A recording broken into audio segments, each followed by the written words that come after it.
এই পয়সাগুলো আমি সারা জীবন বসে সংগ্রহ করেছি। আপনারা যারা অনেকে দেখেননি, কিছু বিশেষ পয়সা আছে, আপনাদের দেখানোর জন্য ভিডিওটি করলাম।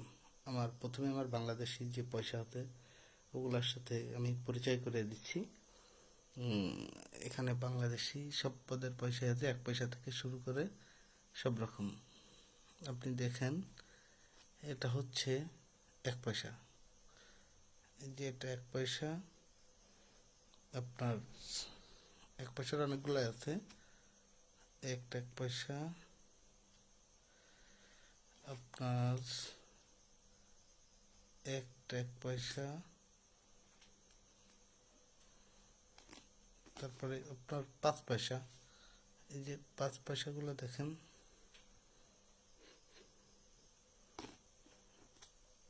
একটা 5 পয়সা, একটা 10 পয়সা। 10 পয়সা অনেকগুলো আছে, এগুলো সব 10 পয়সা।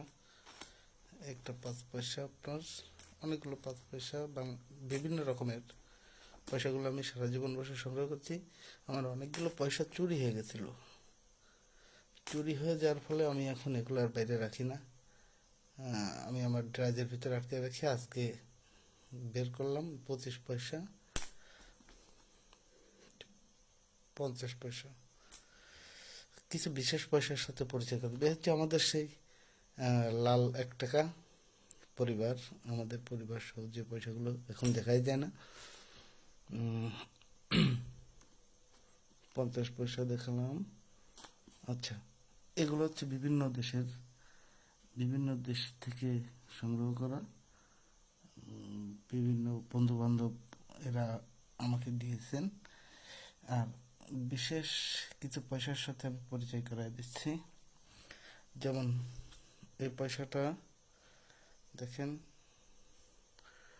এটা 1818 সালের। এই পয়সাটা আমাকে এক ছোট ভাই দিয়েছে। আসলে ও অনেক চেষ্টা করেছে বিক্রি করার জন্য, পারে নাই। আমি বলছি আমি সংগ্রহ করি, তুমি আমাকে এটা দাও। যাই হোক, ও খুশি হয়ে আমাকে দিয়েছে আমার পয়সাগুলো দেখে। এটা হচ্ছে রূপার, পুরো 1 ভরি, পুরো 1 ভরি রূপার। এতে আপনার অস্ট্রেলিয়া। এটা আমি জানি না কোথার, সম্ভবত জাপান হইতে পারে।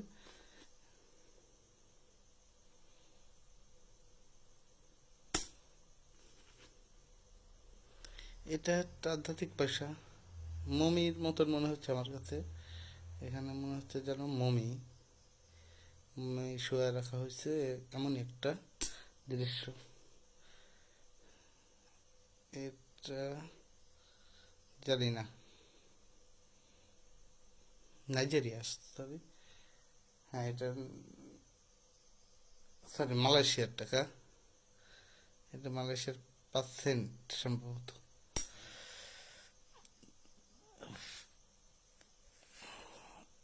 এই পয়সাগুলো একটু দেখেন কত সুন্দর। বাংলাদেশি 10 পয়সা পান পাতা। মানুষ, আমার পয়সাগুলো চুরি না হয়ে গেলে অনেক পয়সা সংগ্রহ করতে পারতাম আমি। কিছু পয়সা আমার টেবিলের নিচে ছিল, এগুলো সব চুরি হয়ে যাওয়ার পরে আমি এগুলো সব তুলে রাখছি। আমি এগুলো এখন আর বের করি না।